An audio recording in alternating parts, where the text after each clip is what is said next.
All right, here we are.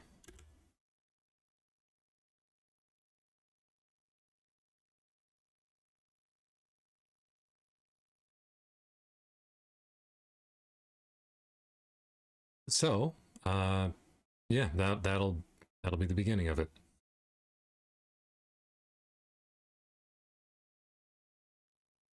The video doesn't actually have any audio in it at this point. That'll kick in shortly. Right now, you're seeing the intro movie to the Mikado Tenkaichi Budokai League, which was a league between, I think it was 8 players. Well, you'll see them on screen. And this particular league started in the end of 2017 and wrapped around to the beginning of 2018. So it was played on a previous, or the Rev 2.0.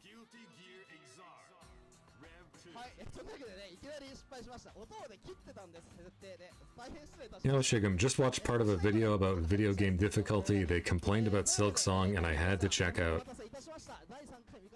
Yep. Hey, I can give myself a little pat on the back for Silk Song, because I played on the original patch. And I beat that entire game with all the double damage spikes and all the runbacks. And I beat Savage Beastfly before he got nerfed, and I beat Sister Splinter as well. I don't know why the hell they nerfed Sister Splinter, because that's a contender for the easiest boss in the game. But, whatever. So, please, for the first, few minutes or so, please do give me feedback on whether or not you can hear me over the people talking, because it's really fucking loud. The video footage is loud, the game footage, and then you have 2 guys really just shouting into microphones.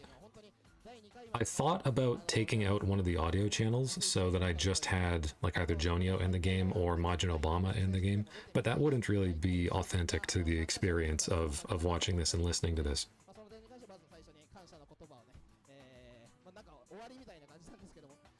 I'm hesitant to give them even a 2% volume increase. Anyway.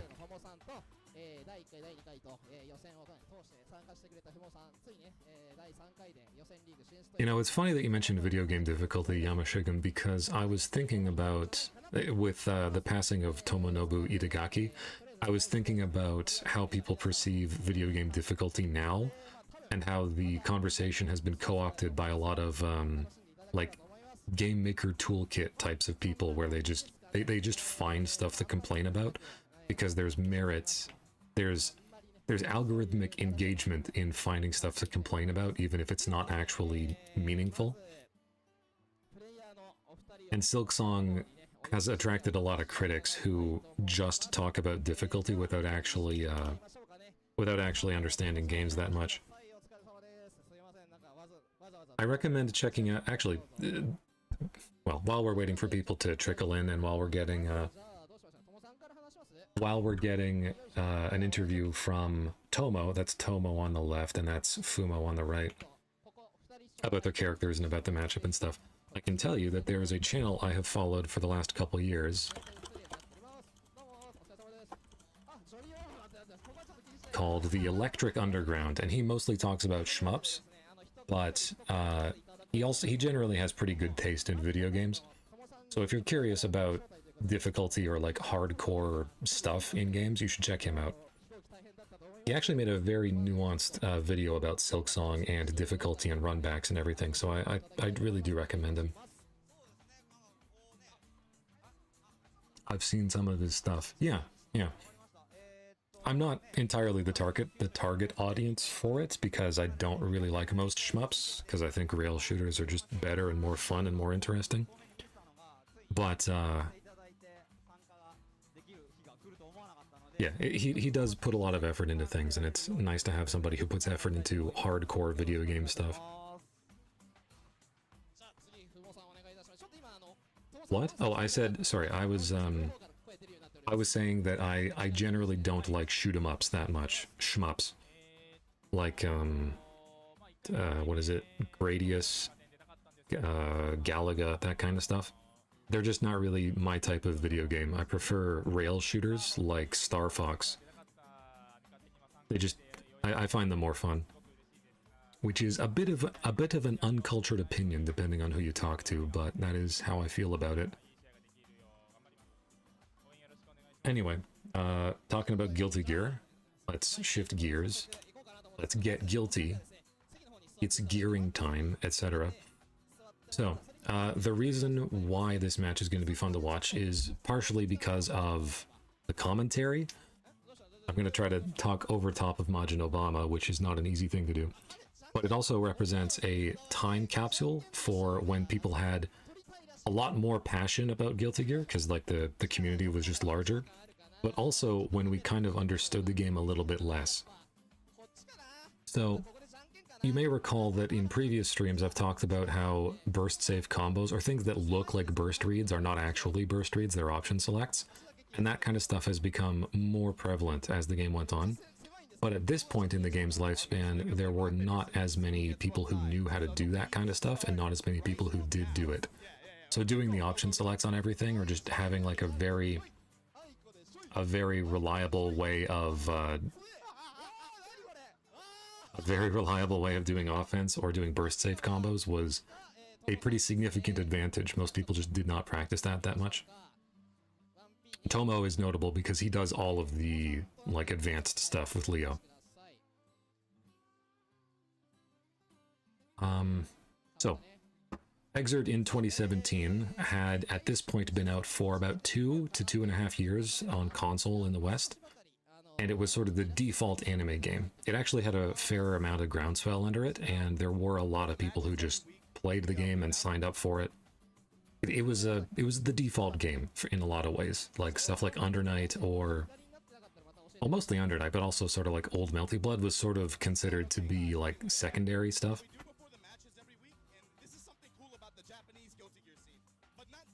It's also, even though this was towards the end of the arcade era, there were a lot of people who were very intent on pushing the game, and there was enough buzz around the game to get like fan photoshops and fan art like this stuff, which is what they're showing off.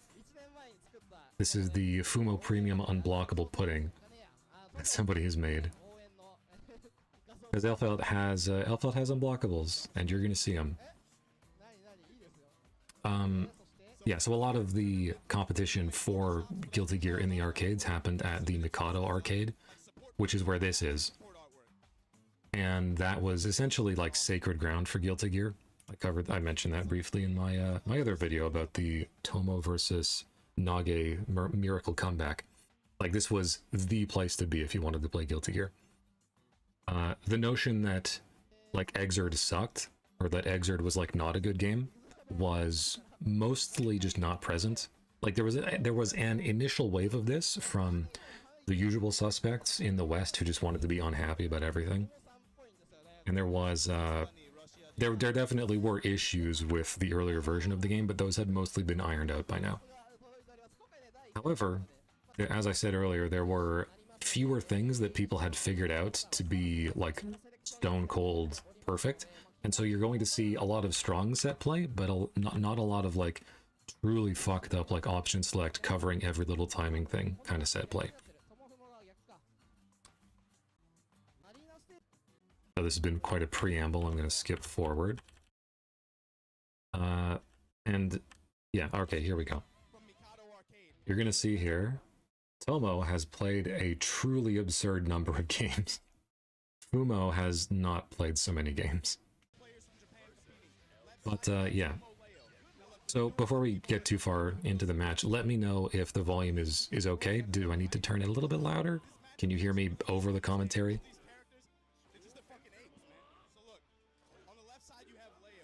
I'm going to paraphrase Obama here.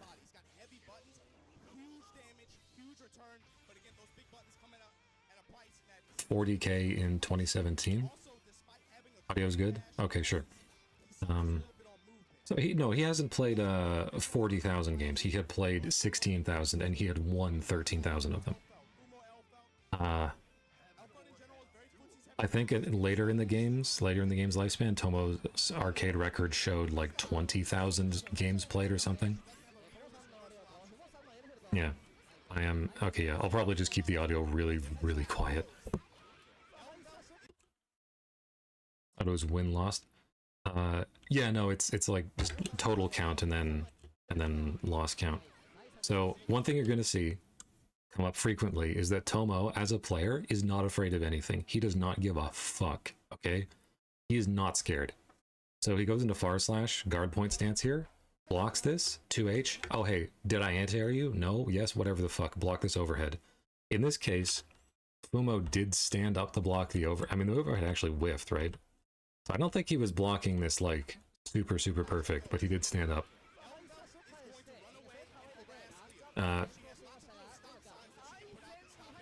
The thing about this matchup is that Leo has to get in. Like, both of these characters have really strong set play, and both of these characters have really easy ways to convert that set play into knockdowns.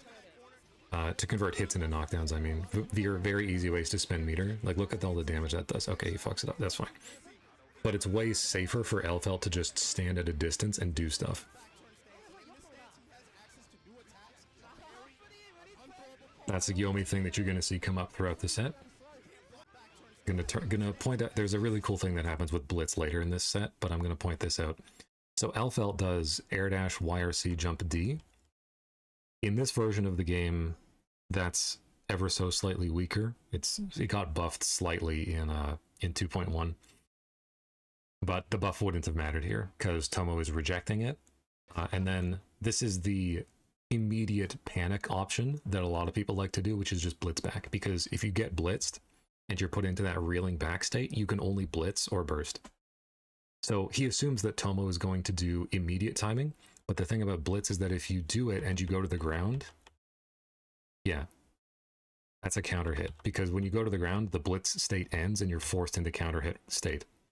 And so Tomo does run up low, which would beat both the immediate blitz back and as well as the land on the ground and then do like a mid blitz back. So he's specifically calling this out. And he doesn't get like a crazy combo for it. He just gets standard combo, standard pressure, but he does drain a lot of, meter from Fumo. I should also point out that projectile YRC situation that happened for Tomo is the kind of thing that can sort of fool you into thinking that like characters don't have, or that like backdashes aren't good. But I gotta tell you, Elphelt's backdash is really good. It's just that against Leo's projectile in particular, it's easy for her to get clipped, and then easy for Leo to stabilize. So you're going to see that come up. This is another thing that I think people don't or did not understand properly at the time. Leo's defense is actually pretty solid because he has a flash kick, and it's slow. It's a down charge and then up plus H or S. And it's slow, but it's very invincible. And so he can just stand there and hold down, and then and then when he sees you do anything reactable, he just inputs flash kick, and it tends to either beat or trade with stuff. What you saw at the end there was a great example of Tomo just being willing to do anything. So I'll point this out. Leo has a reputation as being a character who does not have like room for finesse or room for smart things to happen. But you see Tomo gets far slash 5H, which only combos on counter hit, and so he knew that it was going to combo because it was a counter hit, and he immediately dials into the Weapon X super. I don't know what this is called. People call it Weapon X. Because he sees that Fumo has a burst, and he doesn't want to allow Fumo to burst at a good point in the combo. Because he doesn't have, pardon me, I'm hitting my mic. He doesn't have 50 meter to make it burst safe, or to represent making it burst safe. Rather, he did, but he just wants the damage from the super. So he does this, and that's a lot of damage, right? That's putting you into guess for game territory. And he does Rekka, like the dash Rekka, YRC, throw. He's willing to do anything. That's technically a bad thing, because you're spending 25 meter and fucking up your tension pulse to only do a tiny bit of damage. But the meta of this game is navigating the hard stuff, like the meterless neutral, and your opponent having meter in the neutral, so that you can force your opponent into the corner, put him into a knockdown situation, and then spend meter in shitty ways to close out the round. That's the thing that Tomo does. He's willing to commit entirely to the, like, how to put this, he's willing to commit entirely to particular offensive options, even if they don't have quote-unquote good reward, because he understands that he wants to play the mental game against you. Fumo is more clinical, I think. He's going to try to like contain you with the standard Elphelt stuff. I want to point out something about the air dash here. This is something that a lot of people don't understand. Turning around in Guilty Gear in the air is something that does not happen from normal jumps. However, from an air dash, you do turn around automatically. So people will incorrectly refer to this as a cross-up, and like it sort of is, in that you need to change your blocking direction. But because Leo did an air dash, he automatically turned around when he got over Elphelt's head, which means that this jump, I think this is jump S, just hits normally, and he doesn't have to attempt to hit with like the backside of a hitbox or something. Super jumps also turn you around, and double jumps will orient you if you're behind your opponent. But regular jumping does not turn you around.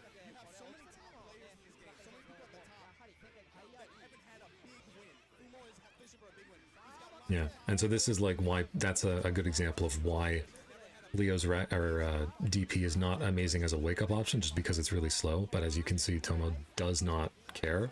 Like, oh, it's slow? You're gonna bait it? Okay, do it.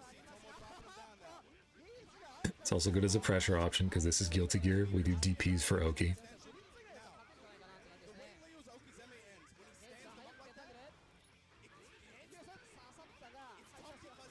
Oh, and before we get, sorry, I meant to cover this earlier, but I do want to say, oh no, he dropped it. No way, no way. I should say, the Rev 2.1 patch did not make a ton of changes for these characters. In this version of the game, Leo's jump is a single hit dive kick. In the current version of the game, it's a multi-hit one. I think, as well, they made a change to one of his projectiles that makes it stay even if he gets hit, which was not really a change that he needed, but like, whatever. That's basically it. For Elphelt, she got a change to her jump D, which means that if you YRC it, it gains a hurt box downward, and it can hit people who are crouching, because for some reason she needed that. And oh yeah, her 6P, I think it was actually in Rev 2.0, it might not have been a 2.1 buff. It actually has like quote-unquote upper body invincibility, even though it's also an overhead.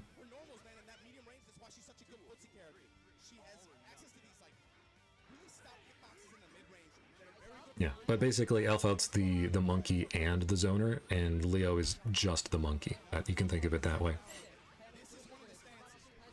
And there's that shotgun stance.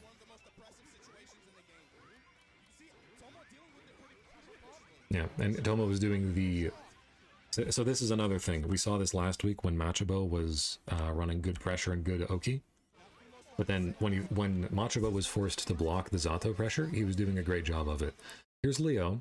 Here's Leo waking up, and he knows that immediate flash kick is probably not going to work, because Elphelt does not need to come in, and she can just wait for the grenade to explode. So Tomo commits to blocking, and he just sits there and block stun for a bit.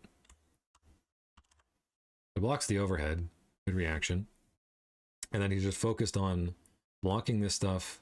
Because Elphelt has pure strike throw when she's in shotgun. She has no overhead, she just has a command grab. And so he's trying to focus on just instant blocking, which he does not manage to do. I thought he did once or twice, but he's just saying like, all right, cool. Are you actually going to do the throw, or is it just strike? And in this case, it was just strike. That's the benefit of not being afraid in a game like this. There are a lot of times it's very easy to give your opponent the benefit of the doubt and assume that he's going to do both halves of the mix-up, but you really need to understand that it's not a mix-up if he doesn't do it. Hey, speaking of something that's also not a mix-up, check out this unblockable. we love unblockables. Elphelt needs this. So for some reason, I hate this shit, by the way. This is so fucking stupid.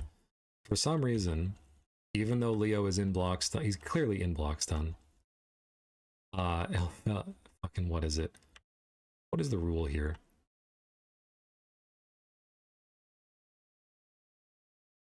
So here's the beginning of the yellow Roman cancel. Okay, so brief rundown on Roman cancels. When you input a Roman cancel, the game checks to see whether your opponent is in hit stun or block stun. If your opponent's in hit stun or block stun or bursting, it's forced to be a red Roman cancel. In this case, so this is the first frame of the yellow Roman cancel. We go back 6 frames. He was not technically blocking yet. The grenade had not made contact with him. So Fumo inputs the Roman cancel about here-ish. I think it's here. And the game sees, oh, well, you're not in... Tomo's not in hit stun or block stun. So then yellow Roman cancels have 6 frames of startup. Red Roman cancels have 1.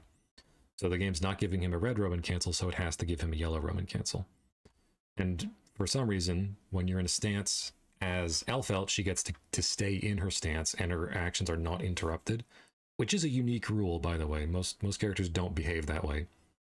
I'm pretty sure that Leo backturn stance YRC puts him into normal stance, and Johnny Mistfiner YRC puts him into normal stance, but Elphelt's a golden girl. We love her. So she waits out the grenade, so the grenade hit stun becomes magnified by the time slowdown of the yellow Roman cancel. And that means that the sniper rifle reticle, which you can see is on Tomo's head here, has time to charge. So it becomes powered up. So when it becomes powered up, it's a true unblockable. And you can see, at almost frame perfectly actually, Leo is inputting a dead angle. So he loses 50 meter here, and then he goes into dead angle. So he's doing a guard cancel with invincibility through the sniper shot. So it whiffs. However, Elphelt's stupid, so the grenade is still going to explode in a couple of frames. So Tomo still has to block. But this is what I mean about Tomo. He's not afraid. He will do things just to try to RPS. And at that point, yeah. I'm going to let this play out in real time. Grenade, sniper, dead angle, more block stun, yep. And at that point, I think he just had just enough time to see that Fumo was committing to just doing the unblockable again, which is technically fake because you can jump out immediately. But a lot of the times, Elphelt players want to do immediate gunshot to cover you trying to escape the impending unblockable.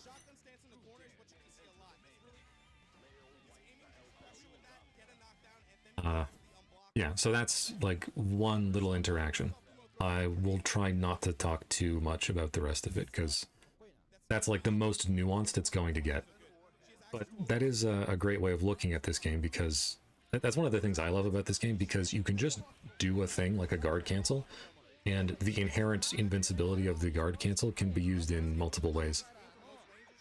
In Street Fighter 6, they have a guard cancel called a drive reversal, but it's not, it's much more cut and dry whether it's useful or not. Personally don't like it as much. Oh, sorry, someone else left a comment. A-Rock. God, I love Tomo. I feel the same way. I love Tomo. He's an inspiration for this game.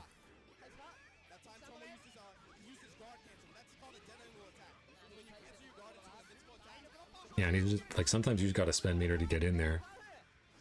Yep, and so the overhead kick that Leo did there is an overhead, but it's also a...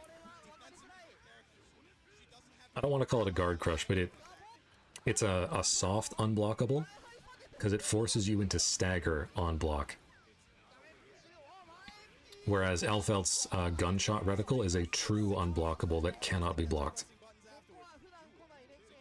There are a few unblockables in this game that are soft unblockables, like Leo doing Blitzschlag? Yeah, that's what it's called, Blitzschlag.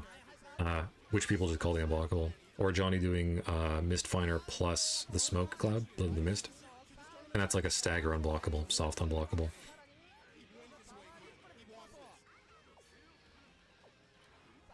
Nice. Nice air throw. And you saw in that round and the previous round, there was some messiness with the defensive situations in the corner. People were getting hit a little bit, you know? People make mistakes. Even if you're spending 10 hours a day in the Mikado arcades smoking cigarettes. Like a true baller, you are still going to get hit a little bit. This game's not the kind of thing where you just never get hit, and I like that. You gotta live to learn to live with a bloody nose. All right.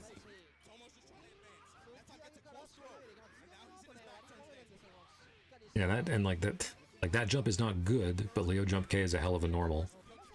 14 active frames, Gatlings into jump H. You can just push it at the top of your jump arc.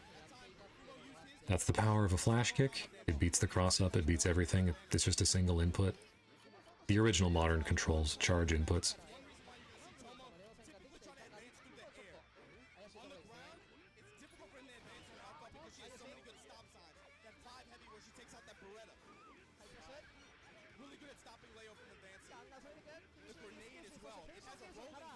Yeah, that situation that Leo does where it does far slash into 5H, that option he does off of far S is going to be different almost every time. Because far S does not naturally combo to 5H, but it is cancelable into a variety of different things. What a nice air throw combo.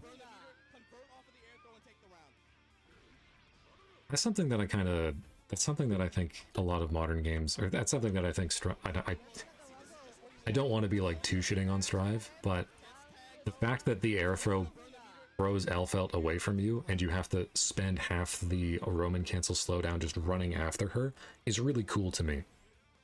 And in Strive's combo system, the Roman cancel is itself a launcher that stabilizes the combo and makes it more universal, which I think is a shame, because I love weird little combos like that, and this game's full of them. Okay, see, so Leo has Rekkas. That was all 3 Rekkas, and the last one's unsafe, especially on instant block.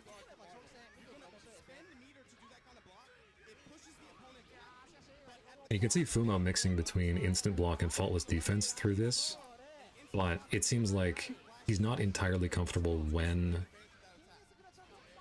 to act after the instant block, because Leo can do a lot of delay cancels with the Rekkas. But I think he's just trying to instant block just for the sake of it.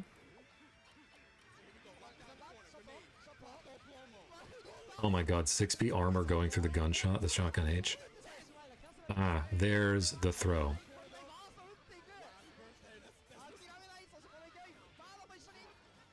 Oh my god. Gatling. Gat to the face. Okay. Oh my god. Oh, you'll probably see it come up again, but there's a little quirk about the thing that, or the command grab that Elphelt has in shotgun stance. And it's technically a normal attack, which means it's special cancelable. So it slightly informs the combos you get off of it. It feels a little different. Nice blitz. That's a thing that it's really important to represent against Leo, because he's got a lot of predictable fast mids. But he also has like more lows than you might expect, because his 2D is very large, and his 2S is actually a low, which most characters don't have. Yeah, here it is. Okay, there, perfect. Just gonna let this combo play out. So this is all back shotgun D, and then he cancels it into grenade pull. You can see this is a special cancel, because for whatever reason they decided that Elphelt should have a normal that's a command grab, and then she can do that into her special moves. I have to wonder how much of this was just flexing with the 3D art style, because doing this with sprites would be almost impossible, but doing it with 3D models where you can simply add and subtract certain things is really a lot more practical.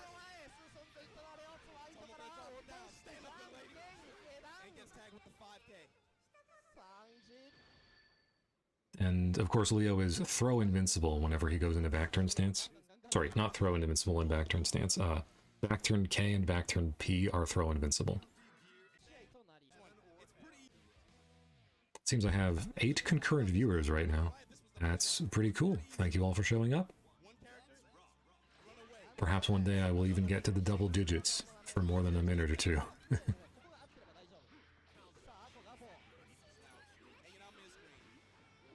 Nice air throw.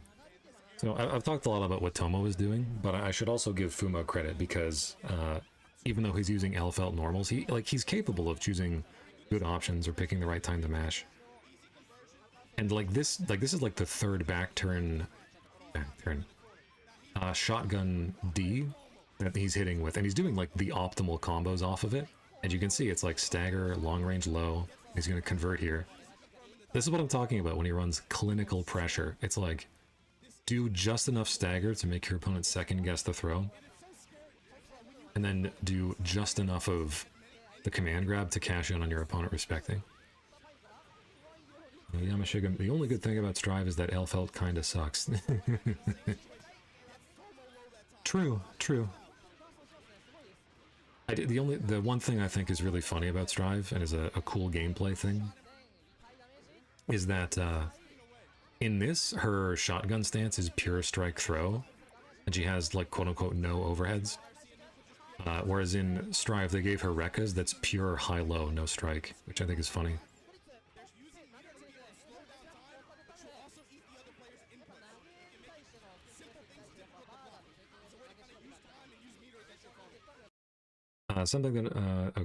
Larry, your commentary is very insightful and informative. Keep up the good work. Thank you. Thank you. I have to say, it always surprises me pleasantly that people actually care about this game, because it is pretty old and it's been the subject of discourse and revisionism over the years, but I'm still here. Anyway, Majin Obama said something on commentary here, and I'm going to paraphrase what he says, which is that one of the things that is so powerful about the Yellow Roman cancel system mechanic, and one of the reasons I like it, is that even if you're not doing a particularly messed up YRC mix, like or an unblockable like this, even if you're not doing something particularly messed up like that, it still lets you slow down time and eat your opponent's inputs, and it makes simple things hard to block. Not because your opponent can't change his blocking direction, but because it messes with the timing. There's a lot of fuzzy blocking timing in this game, where you'll block the overhead and then tap to block the hypothetical low, and then return to blocking standing to block the hypothetical delayed air dash, or the double button from the overhead, like jump PP as opposed to jump P2K. And using a YRC messes with the timing on that, and it's really tough. However, there's heavy damage scaling on YRCs, and it messes up your meter gain, and it's tough. It's kind of tough to do stuff anyway in this game, because there's a universal input buffer, but it's not like terribly large. Also, stuff like that happens, where you just go over people and you mess up anyway.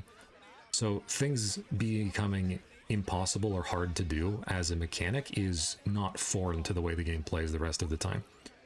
I have a suspicion that the reason why people are so upset about Drive Rush eating inputs and stuff in Street Fighter 6, because that subject comes up frequently, is because when you're not getting your inputs eaten, it's trivially easy to do a lot of things in Street Fighter 6. Especially if you're playing on Modern. So having there be this like weird friction thing in the middle of what is otherwise a very frictionless game is kind of strange. Anyway, this is something that look at that damage. Look at that damage. That was like the simplest combo. This is another thing that Leo has. Like, his combos are all like basically universal. They all end in a stable knockdown. Elphelt was trying to jump out here, right? Yeah, so he jumped up and pushed a button. I don't know what button he pushed. Yeah, so he confirms off that, Gatling into 6H for the ground bounce. Simple little air sequence to the ground. And this is the same fucking knockdown that he gets to run anywhere. Anytime he combos into Siegesparade, which is the ground slam move. I always want to call that move Siegs Parade, but that's not how it's pronounced. Dude, Leo 5H is such a fun button. You're right. Leo 5H is a very fun button. Oh god. Sorry, I took my eyes off the screen for 1.5 seconds and Fumo died.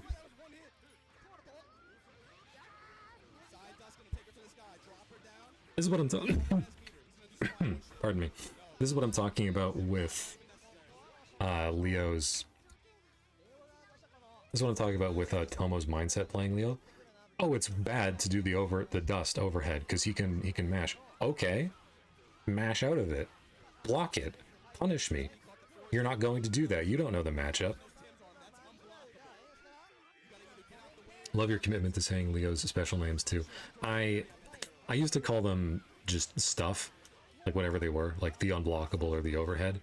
But I realized that in Japan they actually use the moves names, which I think is really funny. I call them like, that's Rekka 1, Rekka 2, Rekka 3. No punish from Fumo. Scrub doesn't know the matchup. But the other ones are fun to say.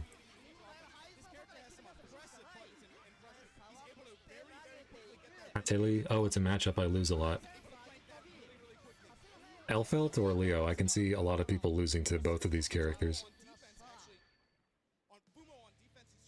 Also, hey, this is actually a really good microcosm of why people perceived Elphelt to have a lot of counterplay to her options, because stuff like this, you can look in, and Fumo is trying to set up the reticle for the sniper stance, and that appears on top of you.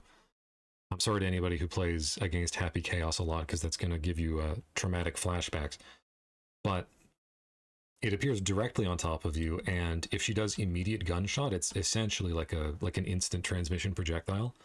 But in this case, you can see Fumo was trying to do that just as Tomo set up H-Boom YRC. What a scoundrel. And he does immediate Berserker Slash, which is Rekka 2. And it travels an incredible distance, and it hits Elphelt here.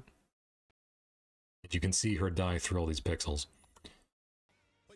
And like that little counterplay option where as Elphelt you choose an option and you just die immediately for it because you can't block in that stance, that happened, that used to happen a lot more. I think nowadays people are a little more, I think there's a much greater divide in the number of people who don't know how to deal with Elphelt or how to play in such a way that Elphelt is not always having an advantage. Whereas at this point, there were more people who were familiar with that, so I think the perception of her was that she was a little worse. I tell you, I play Elphelt and lose to both. You can't block and move. Yeah, exactly. You can, yeah, because you can block and move in shotgun stance, but you can't jump, whereas in rifle stance you are locked to the ground.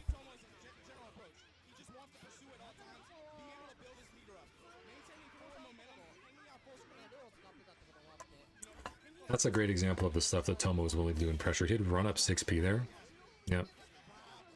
And this is like a second order consequence of all of Leo's combos being very stable, is that the burst points are very telegraphed, so you can just dial in the combo, and if you see the burst gauge empty at any point, you can just RC. Or you can just RC predictively, and like, whatever, the combo's not going to completely die. It's very easy to establish patterns around behavior when you are constantly repeating situations. Oh my god. Fumo actually gets the counter hit around start, but he does IAD. He dials in the IAD, and Tomo is inputting flash kick.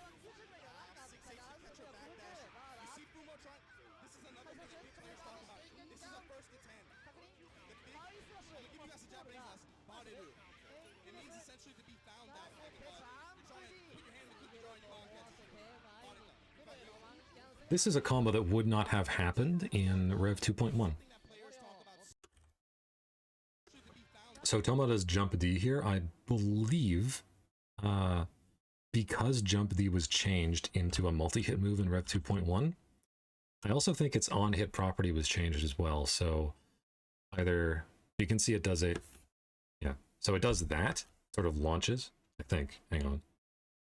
Let me go back a little.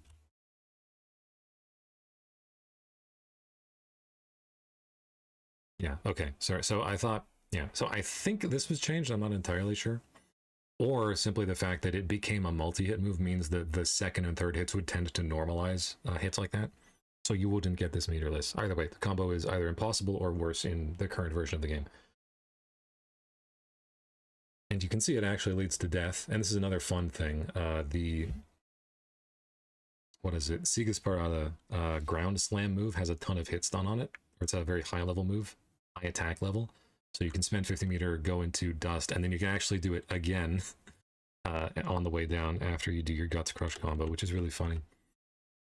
Players talk about so much when you talk about playing these long sets, is you don't want to let the other person completely read you on offense or on defense. You've got to change up your options, and you see Fumo trying to. Comparing Elphelt to Happy Chaos is like comparing playing FPS on PC, no aim assist, to playing FPS on console with a controller, aim assist always on. That is true. That is true. We haven't seen any crazy ones yet, but trust me, you're probably likely to see one as the match goes on. But Fumo knows that as well. He knows that he has to be able to change and mix himself up. If there's two answers to a situation, you cannot get comfortable just using the same one. A good player is going to cut your throat for that. Hello. Leo Jump the appears in one combo trial where it's with for movement. Oh, that's a shame. Oh man, that's a shame. Raven has something similar with his glide in one of the combo trials. I love how Guilty Gear characters just strike poses while beating your ass. Very true. I love how cool the animations are. Oh yeah, that's another thing about Leo. He's one of a class of characters in this game that just ignores Wake Up Throw completely. Because his 6K, which is that advancing side kick you saw Tomo do, is completely throw invincible. And of course back turn K, back turn P are both throw invincible. So he just never has to worry about it. Elphelt almost never has to worry about it because she can meet you with the grenade rolling hitbox. Or she can do, I guess, like TK Bridle, or she can just do shotgun stance pressure from outside and have access to very strong pressure even when she's facing a meaty. That's the blitz I talked about earlier, where Leo does Fares, and you do a blitz, and all of the attack options he does after it will lose to that, or run into that blitz. Oh yeah, Elphelt's combos are also really universal, I should point out.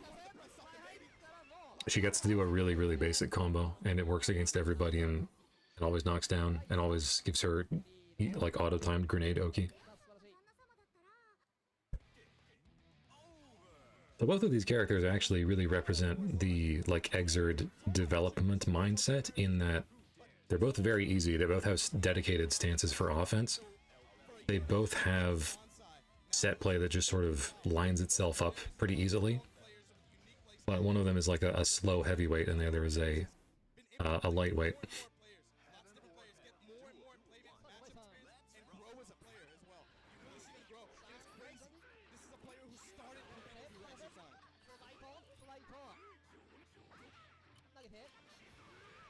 I also think it's really cool how characters like Leo get to, like, even in Guilty Gear, they get to operate at a much longer range. So you get to have access to these more fun and more nuanced interactions where both players are standing at a really long range, and it's not just one character who can't do shit and the other who is good at doing shit.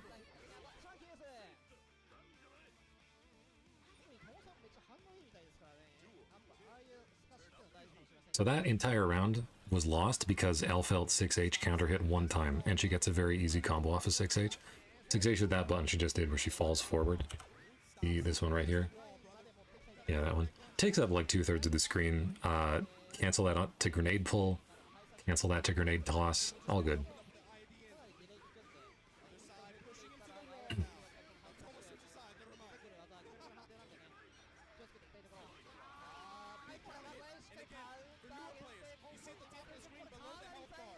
And you're dead. You're dead from that sequence.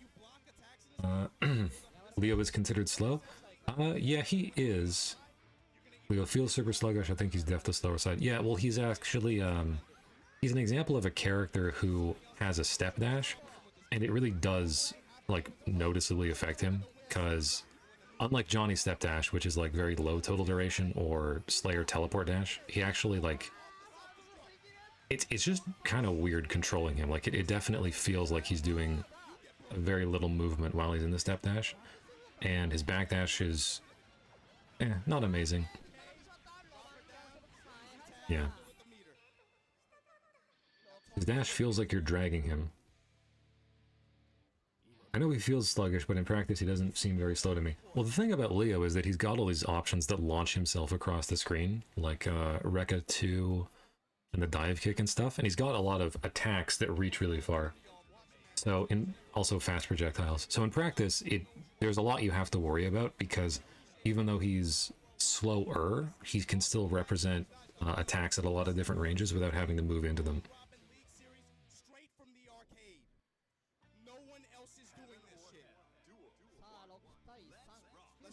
As Majin Obama points out, this came to you live from an arcade and nobody else is doing it. That's very true. A lot of people who bemoaned the absence of the arcade scene were not putting effort into actually preserving the arcade scene. God knows companies weren't. And one of the cool things about seeing this semi-live, I watched most of these like the day after they got finished or the day after they were uploaded, is that you get that like raw immediate feeling of knowing that like this thing is not some big tournament that's happening on the other side of the earth. It's just two guys who really want to be good at the game, and they are mashing and trying to beat each other just to prove that they're better. Oh no, Fumo. No, Fumo.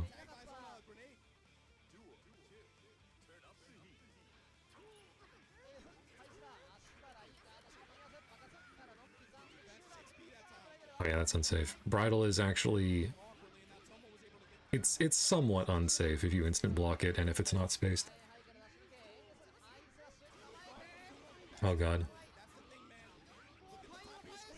Oh boy, this is so much damage. He's dead. He's dead. He's dead.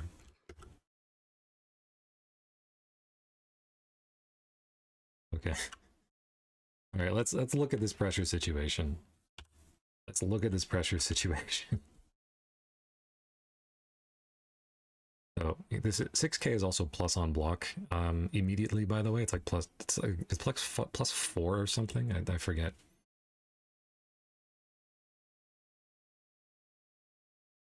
So yeah, so this is just Fumo mentally committing to blocking here, because he's like mentally scared. 5H almost clips him. He's like 2 frames away from getting clipped by 5H into a forced counter hit. Back turn P, back turn H. That's an overhead, and he tries to backdash through it. Sadly, it lines up properly, and that causes a ground bounce. Yeah, Tomo not burst baiting, and it just comes back in immediately. And that's such a nice thing to do, to put out the jump H and toss the grenade back at her.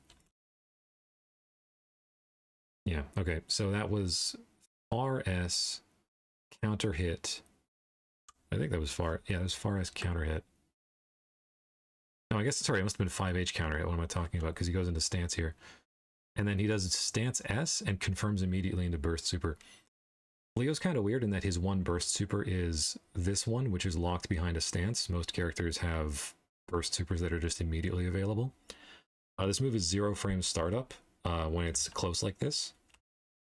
And you can see it's doing a shit ton of damage because so the way that guts in Guilty Gear work is that if you imagine a line here at about 50% life, and then you imagine other lines at about 40, 30, 20, 10, that's when each level of guts kicks in and you take less damage from each incoming attack. And that is applied, I think, after combo damage scaling. I forget the exact order of operations. It's on Dust Loop somewhere. But anyway, big pieces of damage or big incoming chunks of damage tend to skip all of that, because this is Elphelt with 40-something% guts, like the first layer, and then that gets applied to only this hit, and then it takes her here. So eventually you basically skip all of the additional effective health she would get from here. If you've ever heard people say that Guilty Gear has always been a high damage game, these kinds of extreme situations are what they're usually talking about, and they're usually pretty dishonest about it. And he actually could have continued that combo, because you can, if you juggle into Rekka 3, then you have enough time to link 2P afterwards. Elphelt has 0 guts, so yeah, also look at the risk. Well, yeah, the risk is, I mean, you know, the risk is like glowing, flashing, it's, you know. Whiff button into eating Elphelt 5H hurts my soul every time I see it. Yes. Elphelt 5H just hurts my soul in general every time I see it. Oh, but it whiffs on crouchers.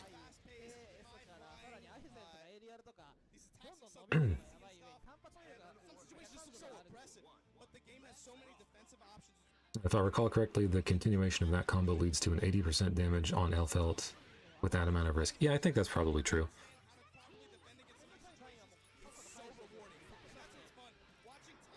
So the thing about Elphelt is that I think people perceive her to have like low health. She actually doesn't. She has like average health and average stun. I think she might have like one level of guts that's like below average, but it's actually not a ton. So she's got like average health.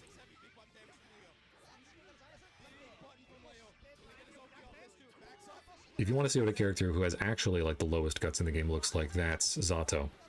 And he takes a shit ton of damage. Leo doing DP as Oki. Love to see it.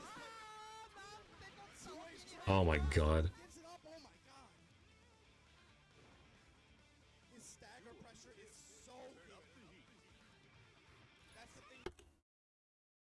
Alright, I want to look back at this. So this, again, this is just the mental warfare that Tomo wages on you. DP, Roman cancel, dive kick, yada yada, plus frames. Gatling, plus frames, yada yada. And he goes into... What is this? This is... Okay, so this is just like, he does the move. I think he just does 2S there, and he just does 2H. And this actually whiffs, but he expected Fumo to mash, and he knows that on counter hit, 2H does this, and he knows that Fumo's gonna panic. God. She's on the beginning. She's on the beginning of the lower end of health bracket, just slightly below average. Oh, okay, yeah, that makes sense to me. I'm here for the live Dragonfly info commentary. Just rewatched the Venom video yesterday. Oh, thank you. That's the, I guess the Venom versus Bedman one, or one of the, yeah, something like that. Thank you, I appreciate it. That's a very good point, Yamashigam. Damage in Guilty Gear is so context dependent, and that's what I really like about this game. It's, you really have to set up your big damage hits, because, like, it's really easy to open people up with, like, fast attacks, but the damage scaling is so immediate and so literal, and most light attacks have really aggressive first move scaling applied to them.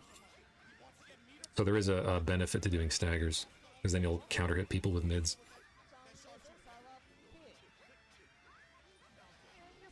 Is the same health as Answer. Interesting. Okay.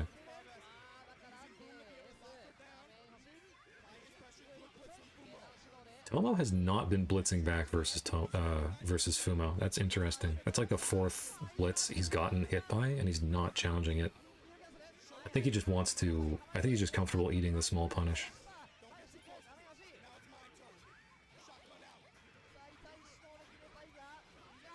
Yeah. Oh my god.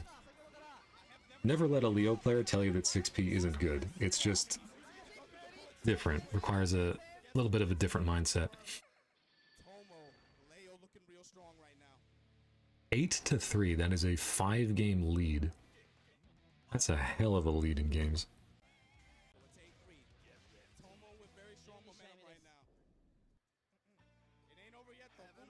But yeah, I understood that you were talking about effective health at delete, but thank you for clarifying.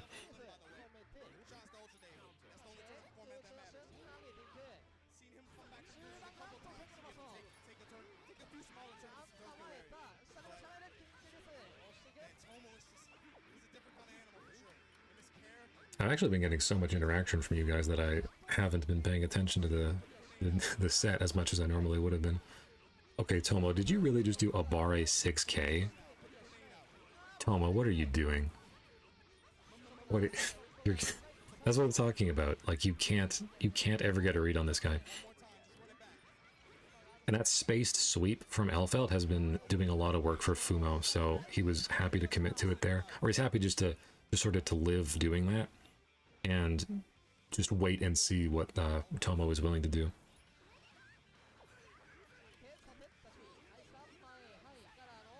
You ever seen a Guilty Gear Rev 2 player come back from a 1st to 10 5-game lead?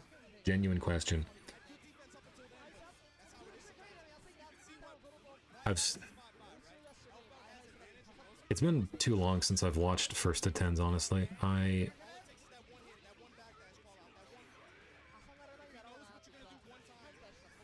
Yeah, no, I'd have to... I can't remember.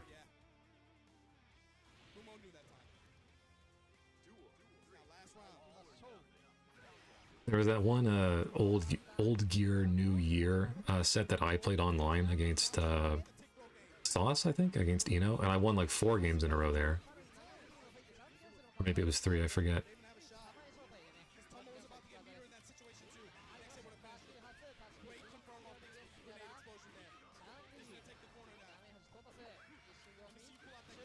Oh, you weren't blocking low. You weren't blocking, and you weren't inputting flash kick. Why were you not inputting flash kick? I actually just blocked that there because he wanted to spend meter. Okay, yeah, he's gonna go into super here, or no, he's gonna go into DP Guts Crush. This is so cool. I love this. This is so cool. Okay, gotta cover this. So Tomo intentionally runs defense without spending meter, and he survives. And his reward for that is that he gets to flash kick, RC, side swap, and put you near the corner in an air combo. Six Barada ground slam, stand up, combo into dust, and he gets to go into the Guts Crush combo here, which is just a lot of small attacks. Yeah, that was really cool. It was only like 2 damage away from killing.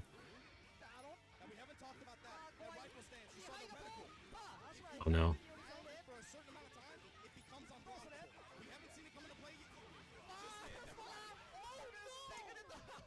Tomo has a way of putting mental pressure on people. Tomo has a way of putting mental pressure on people. That was an unblockable into a guaranteed punish on a burst, and Fumo just completely fumbled it. And Tomo gets to win because he's just not thinking. He's just not doubting himself.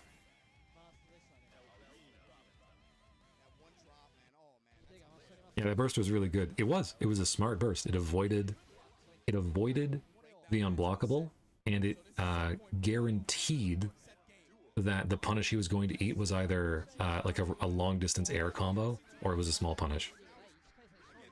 That's a really fun thing about the pressure in this game. You're almost always downgrading it rather than having to guess, like literally just guess on the mix-up. And people claim that they like that, but you know, then they go and play fucking Tekken or Street Fighter or whatever, where every mix-up is real, so...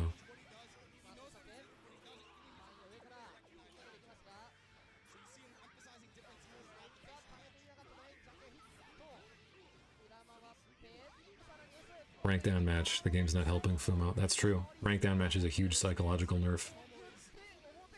Was that a double side swap? That was a double side swap. Tomo, you're a nutcase. That killed. Holy shit, let me look at that combo. Oh, he took his burst. I didn't even notice this. Sorry, let me rewatch the okay.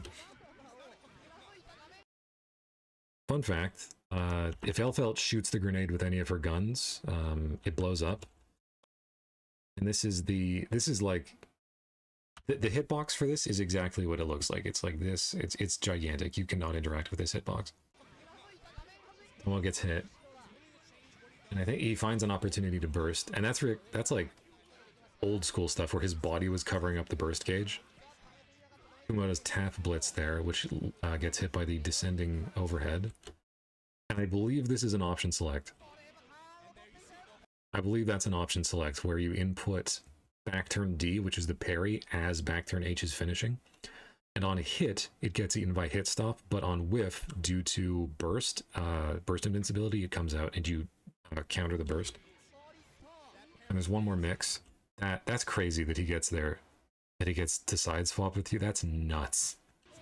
That is disgusting. And he still has enough meter left over to do the back turn super and juggle into that. That burst bait hurts my soul because I always get hit by it. Yep. Yep. There's something about getting back turn countered, or your burst getting back turn countered by Leo that's so much more demoralizing than like a random just back turn jump and block. Or sorry, a burst jump and block. Like it's actually significantly easier for Leo to do that.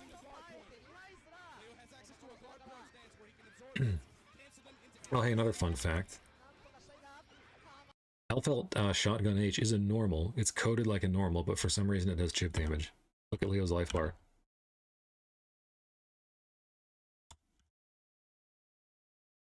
It's one of the only normals in the game that does chip damage. I think it might be the only normal in the game that does chip damage.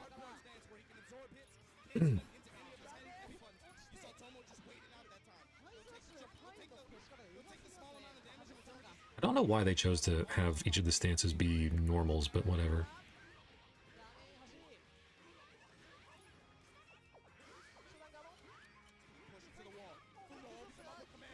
Oh, doing the burst safe combo, doing the extremely burst safe combo by leading with blitz. That's cool.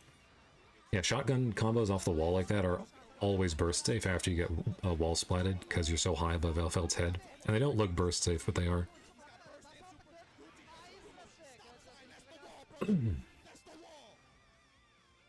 Fumo clawing his way back off, like, he really literally has to win every game, and oh my god, it's so difficult to make comebacks like this.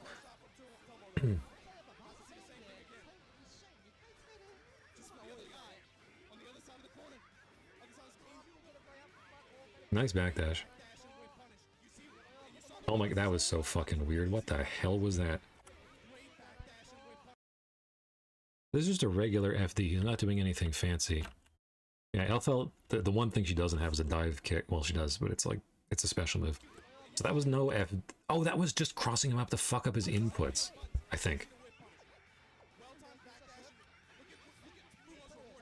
Or maybe he was just FDing in case Tomo did wake up DP. Wake up flash kick, I mean.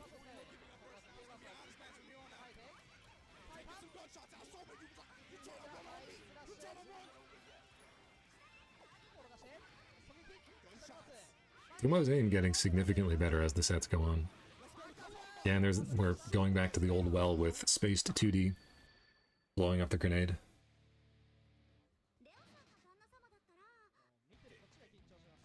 Oh, Elphelt shotgun loops are only burst safe if you have the correct spacing. Space it wrong and the burst will hit. Ah, interesting. I did not know that.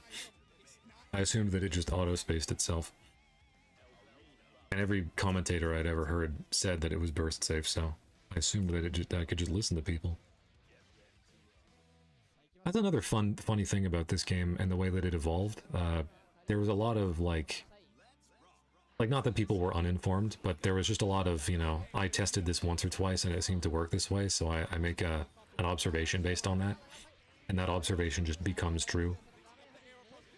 That was a disgusting cross-up. That was actually a cross-up. You almost never see that happen in Guilty Gear Oki. Yeah, because it's, because if you're blocking at all, there's cross-up protection, but in this case, Leo is... Like, this hits us a few frames after, or he's just not blocking, I guess.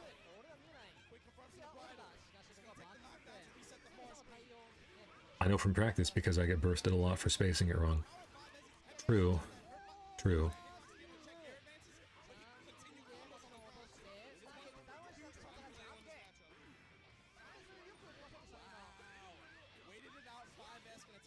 I want to point out this side swap combo from Fumo here. Again, modern fighting game thing. It's cool that characters can use system mechanics in different ways, and some are really freeform and some are more rigid. And it's okay for that to happen, because, like, Fumo probably has not, like, practiced this, like this exact combo, but he knows button into Red Roman cancel off a grenade explosion is a year and a half to reposition himself. And he knows that he can just do jump cancel stuff into knockdown and then run Oki. So it's cool that people get to, like, improvise like that.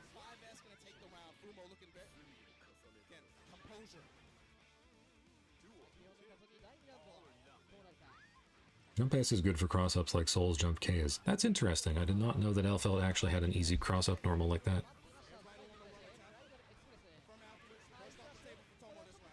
There are actually like some normals in this game that can hit cross-up, but only if your opponent is standing blocking.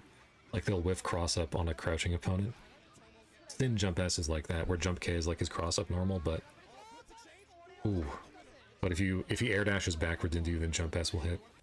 Alright, I want to look at this Blitz War. So all the Blitz Yomi that's been happening through this game, set has come to a head here. This is not the cool thing that I saw when I first watched this years and years ago. But this is really cool. So Fumo does Descending Blitz. This is like super duper ignorant, I'm jumping in, fuck you for trying to anti-air me. And Tomo goes like one layer deeper, where he's like, oh, okay, he blitzed me. He's gonna go for like the advanced thing. And it does work, because Fumo does run up and do a low, and he gets blitzed. And then, so in this situation, because Tomo has committed to charging the blitz, he could release it and get no combo, but I think he also expected Fumo to like panic and try to challenge the blitz itself, which is why he held it. And normally when you're flashing blitz, or when you're doing blitz, you're blue, like that, like this. But as you charge it, and as it becomes a more powerful attack, there's a brief window where you're red, and you're vulnerable to attacks there, such as partial charge blitz, which is what Fumo's doing. And so you end up with this really silly game of chicken where like the person who releases blitz immediately beats the person who releases blitz at a long delay, and then a mid delay beats the person who releases blitz immediately. Anyway, Elphelt gets a combo off of this.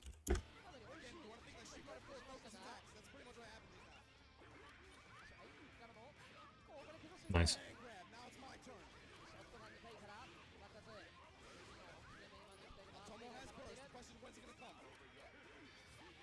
Yeah, dead angle, nice. And this is another thing, like this is sort of like old school Japanese game design philosophy, where like you make the game, or you make a character easy by just making the tools really good. So like Leo is doing a jump in, jump K at the top of his jump arc. This is normally not good. Like if you're playing like Soul or something and you do jump S at this angle, you will be punishable by the time you come down.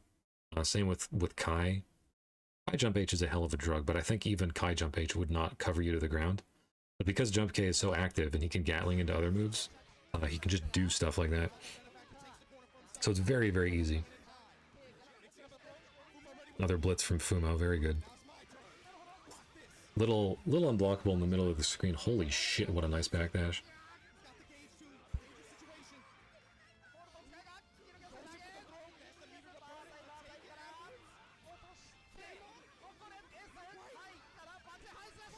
Nice. Incredible discipline from Fumo there. Incredible discipline. So, a mortal man would have buckled games ago, yeah. Okay, hang on. I want to slow this down.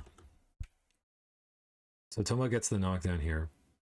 And he does the thing he did earlier at the very beginning. Eventually, he goes for the Berserker Slash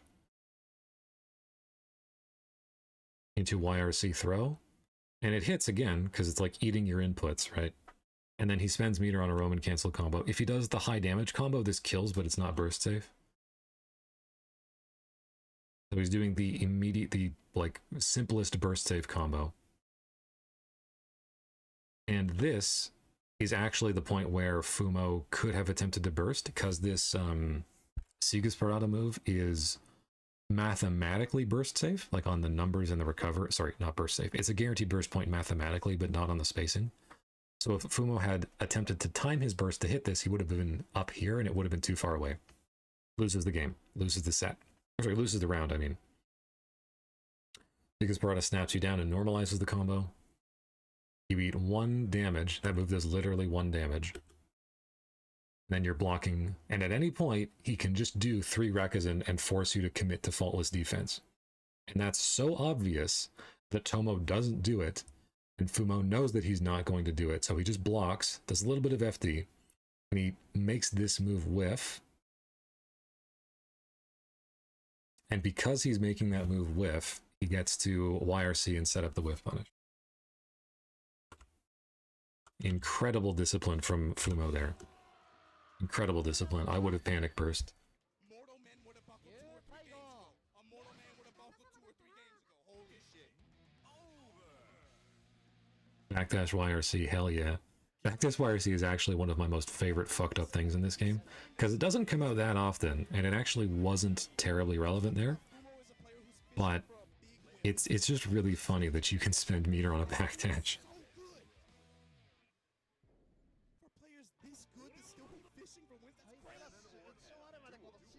Yamashugam, Kai jump H might hit at that distance, it depends. Oh, like the top of the jump arc? I think it would hit, yeah. But I'm saying even if it did hit, I think that there's not enough hit stun, or not enough block stun on it to make you, like, safe on landing.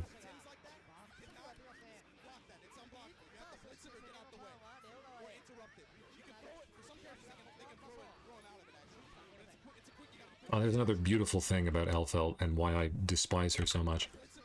So Elphelt pulls the grenade here.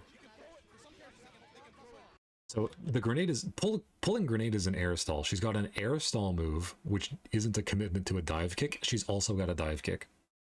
Air stall is actually like one of the most fucked up things in any fighting game. It's so powerful. So he goes air stall into dive kick, and Tomo goes up there with jump H. That was meant to be an air throw.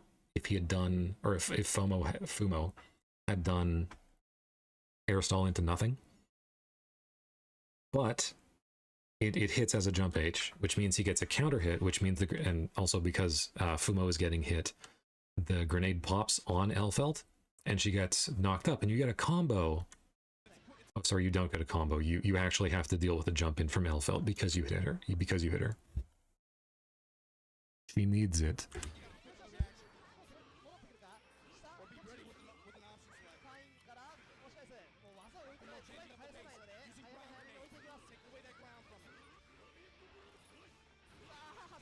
See, now, in situations like this, it worked, right? Oh god. Oh no, not another John. Oh man. Yeah. And Fumo holding onto his burst because he knows this is all burst safe. He's gonna live through this guts crush, actually.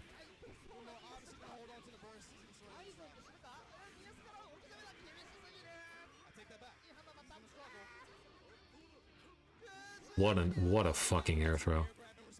What a fucking air throw. I should also point out, sorry, this is a cool thing. So when Tomo was going for this version of the Guts Crush combo, it does like 5p, 5p, 5h for the wall splat, 4-hit projectile just for the hits. Microdash 5p, 5k, close S, far S, 5h, or sorry, far S, Rekka series. And the reason why this works, even though the pushback is so extreme, is because when you're hit while being on the ground, sorry, not like knocked down, but when you're hit while you're considered standing or crouching, there's actually no hit stun decay applied.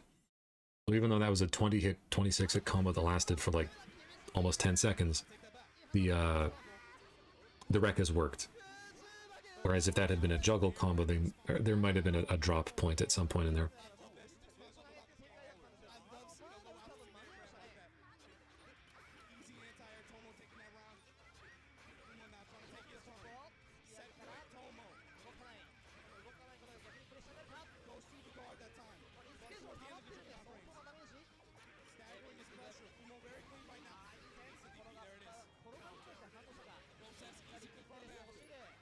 I'm kind of surprised he didn't spend meter on a super there.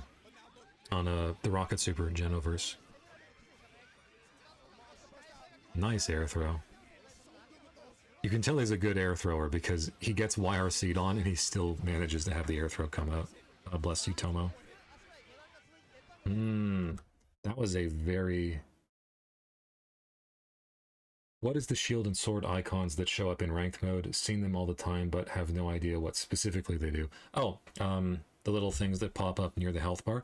Those are little accolades for doing particular things like having your risk gauge maxed out or saving yourself from death with chip damage. If you play the arcade mode or the episode mode in Exerd, you can see some of them show up at the end of each game, and they'll give you bonuses like never blocked or only moved forward or built a lot of meter, that kind of thing. Yeah, achievements, sort of. But I want to point out off of this knockdown. Oh, Tomo, this is actually like very deceptively complicated. So one of the reasons why YRC Oki and Projectile Oki is powerful in this game is because it obscures your character. So Tomo is playing the bright blue Leo color on a blue stage. That's not really as relevant, but he's got the YRC flash and all the visual shit and visual noise from the projectile. And so he moves forward. And what Leo likes to do here is he likes to go Gatling into 5H and then go into back turn and then try to force a back turn mix up with back turn H the overhead or back turn K, or just like do back turn pressure. But Tomo knows that Fumo is aware of that, so he goes 2S, and I think he sort of delays his Gatling into 2D. This is a low, even though it doesn't look like it. And that would catch Fumo attempting to fuzzy jump out, and it would break his guard, or break his defense, if he was expecting the overhead to come. In this case, he's safe, and he's still very plus because of the projectile. Yeah, and there Fumo takes the guaranteed dead angle opportunity. Elphelt dead angle, also very good, because it uses her 6p animation, and it's a very big, very fast hitbox.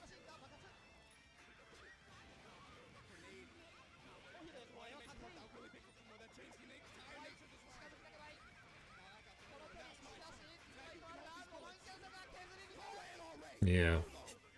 So Tomo gets an achievement for saving himself from chip death there, but Fumo does eventually kill him. Nice, nice. And this is really bad for Tomo, actually. It looks like just another chump Leo getting put into the corner like this. Oh my god, that's so fucked up. Because grenade... Sorry, I'm going to show this mix-up again. So Elphelt pulls grenade here. Grenade throw does not stop her momentum. Grenade pull does. So Fumo throws this and he gets to do projectile into really weird timing on the low, which leads into shotgun loops, because of course it does.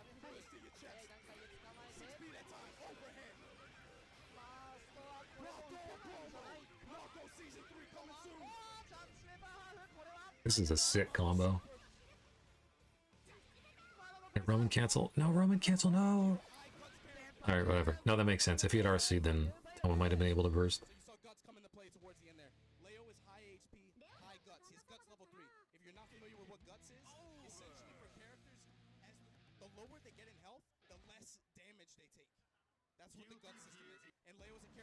Fumo has won 3 in a row here. 96. That's pretty cool. Put a 5 in there and you got an instant air dash. I think he could have OTG'd there with 5k. I think so. I think there were like 1 or 2 other ways that he could have killed.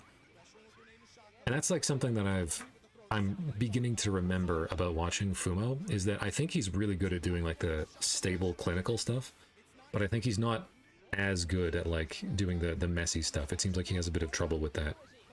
Could just be that that's the brain melter effect that Tomo has on people. Oh my god, what the fuck happened there? Okay. Oki, grenades falling, grenade rolling hitbox connects, grenade explosion hitbox connects.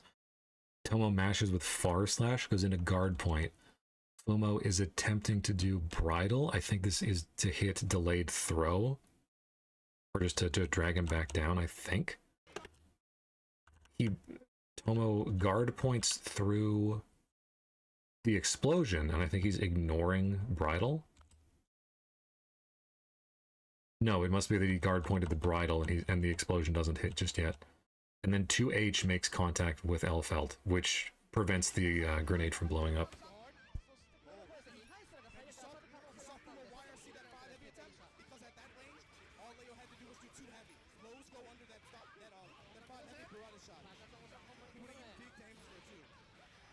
Brain melter, so he is playing Leo right. Yes, he is. All of the characters that people perceived as being mid-tier, like Slayer and Leo and arguably Potemkin, have gotten way better as the game has gone on and people have played more via vibes and spirit rather than like precise mechanics. Like these days I am terrified of Slayer players and I am terrified of Leo players because like there's one thing that their character does and they've optimized it for the last 7 years. Also, Leo having stuff that either is corner steal or looks like corner steal here is like really, really unusual. Because in Guilty Gear and most anime games, you can't steal the corner, but like it's weird. It's weird, and it makes you second guess stuff.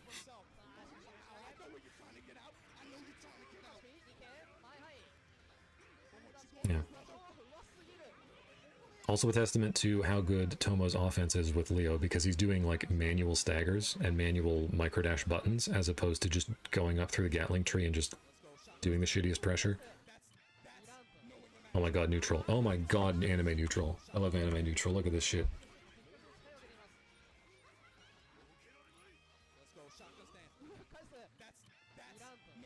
That's neutral. That's anime neutral. I love that.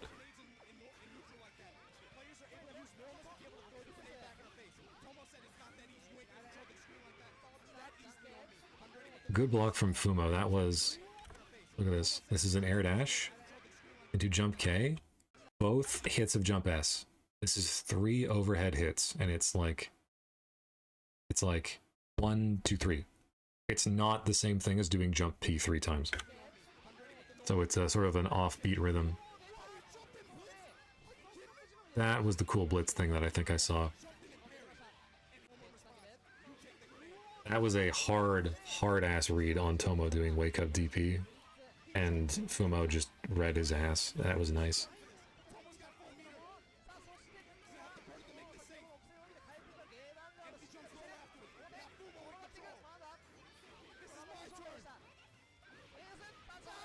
Nice. Fucking nice.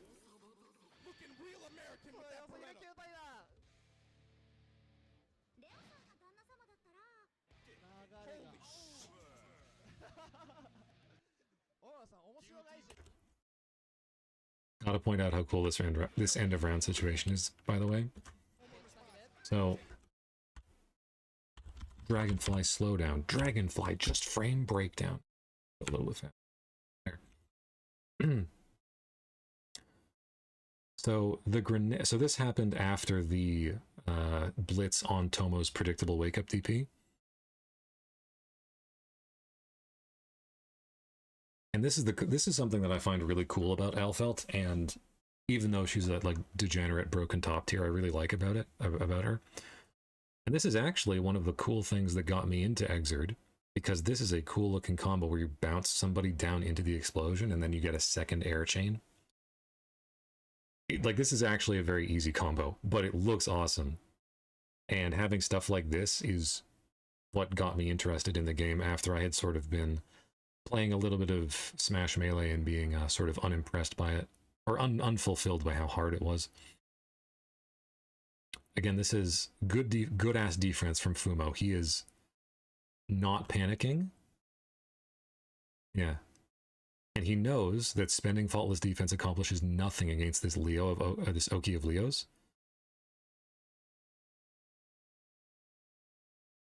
So he's just blocking regularly, and he's fine with his guard bar going up. But now that Leo's run out of meter, now he spends meter on a dead angle. Fumo. And then, you know, grenade toss, meaty, you're good.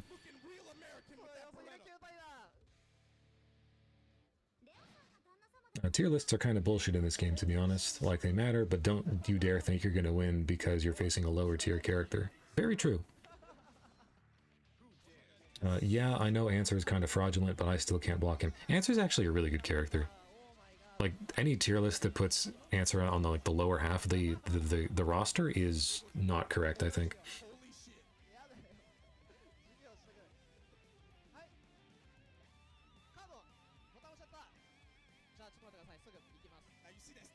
If that situation was a little different, that 2H could low profile his burst, I think run up 2H can low profile burst in certain frames, but you can't really rely on that. Like Elphelt 2H? I guess, yeah. Oh my god. Yeah, I think it definitely makes sense that Elphelt 2H could low profile burst. Oh my, okay. Okay, there we, alright, better.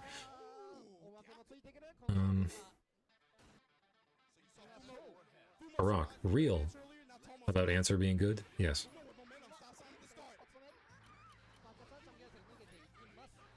Someone reset the machine for some reason? Yeah, I'm not entirely sure why, but yeah. Oh god, that's patented. That all three things that just happened there were patented Guilty Gear, okay? So you're trying to zone somebody, he runs at you, counter hit into combo into knockdown. You burst because, please, for the love of God, just leave me alone. Immediate air dash. Fuck you, I'm coming right back. This is something I dealt with a ton when I was getting into this game. Your burst is nothing. Your burst is nothing. Air dash into... But he doesn't get a combo. Or rather, no, he got 5H. No, he didn't. The Far S 5H doesn't work because it's not a counter hit. Yeah, so he goes for Far S, and he has to do jump cancel IAD because that's the tightest thing, or like Rekka for like a really tight timing. And then Fumo, because he has the good sense to pick Elphelt, gets to crouch under this shit and get a full punish. And then Tomo bursts. Please God, leave me alone. That like scramble back and forth is so unique to Guilty Gear, and I love it.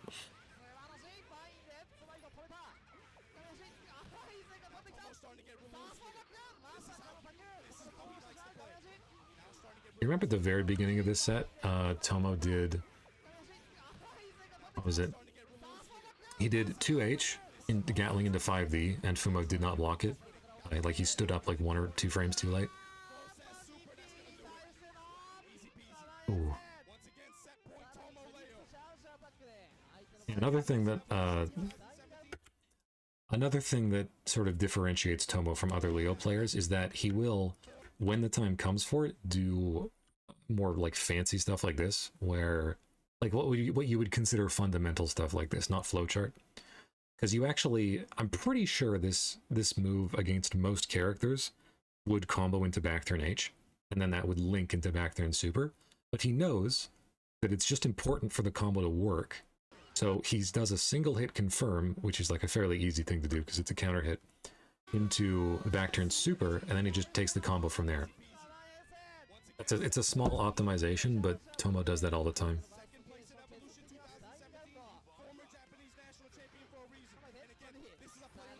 Leo just standing there and blocking with the back of his head is so funny.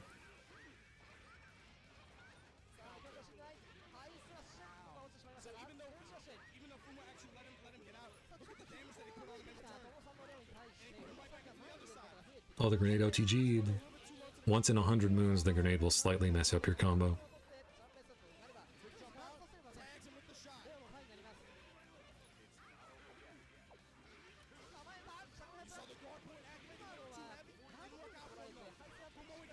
Nice spacing with the shotgun stance there by Fumo.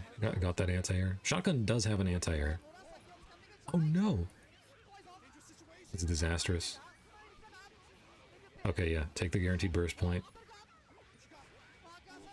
Oh, Leo actually got, or Tomo got a little too ambitious trying to instant block and do something there, so he just ate chip damage.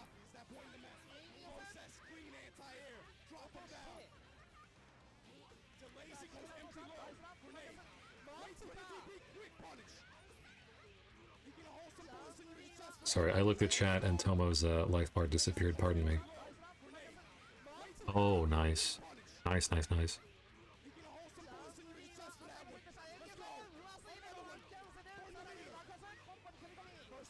Oh, this is so cool. I love combos like this.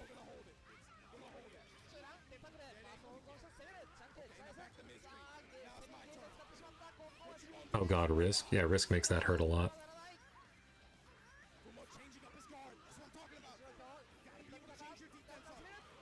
Oh no. He doesn't have meter. He's alive. Oh my god, fuck, is he alive? Oh my god.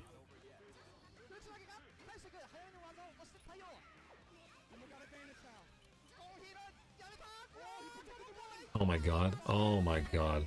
That was such a mess.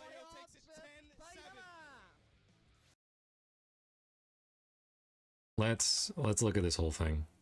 So this is a hero comeback from Tomo here because he's really down this round. Cashes out the Risk. Again, more of this good ass pressure where he's mixing in like 2-button Gatlings with manual micro dashes. Very and whiff Gatling there. 2S does not have a ton of whiff recovery, so you can do a button into 2S and it whiffs, and it's like hard to visually see, even if you're technically usually minus.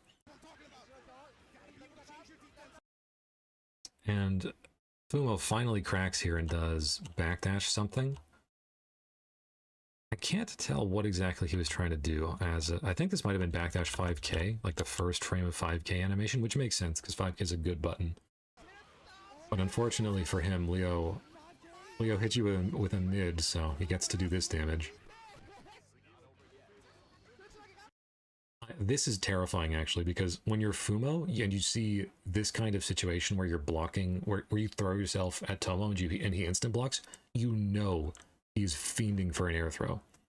So you have to do a sequence that just brings him to the ground, because otherwise you die. And this is, I thought Fumo was going to get the hit here, because this is grenade hit, or the grenade is like enforcing all of this and making it hard to get away. But Fumo spends meter just to re-aim. He misses somehow. That connects. And then Tomo is absolutely fearless, running forward and doing 5k again. And Tomo Leo takes it 10-7. Nice. That was a lot closer than I thought it would have been. Kudos to Fumo for getting a, what was that? It was 9-3 at one point. He got like a four game win streak going. That's pretty cool.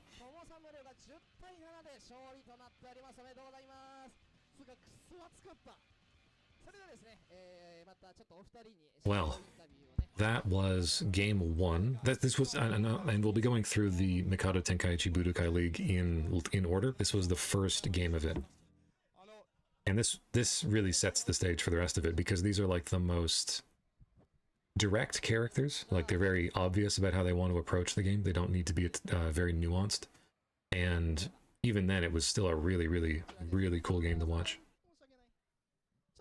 Tomo smoking a cig on the cabinet is psychological warfare. True. Although it's pretty normal to smoke in Japanese arcades, so. Grenade messes up my combos a lot. That's because I'm not at a good level yet. Well, true. Yeah. Yeah. I've had Raven Orb mess up my Oki and my combos before, which is really funny. He tried something kind of funny with rifle there, but it wouldn't work. Yeah, I'm never entirely sure what Elphelt can do with rifle. It just seems like so straightforward to me. It's either like just zone the guy or just unblockable him. Tomo was really scary. Tomo's very scary. I'm gonna crank the volume up just a little bit. But you should be able to hear these guys talk ever so slightly now.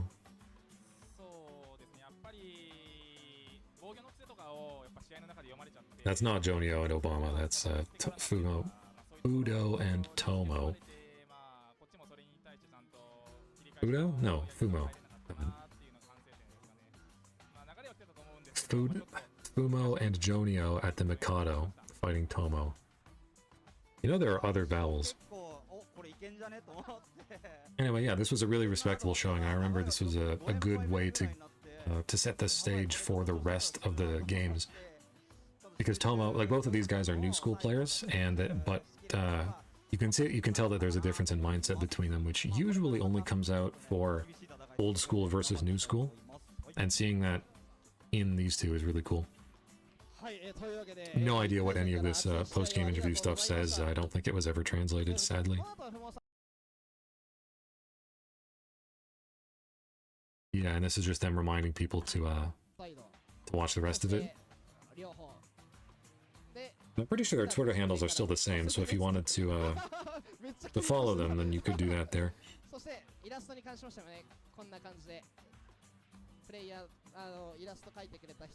Exerd memes, GG Exerd Rue, yes. The matchup feels like this. This is the IQ of the average Leo player. Where is Obama these days? The last big thing I saw him do was bike across Japan.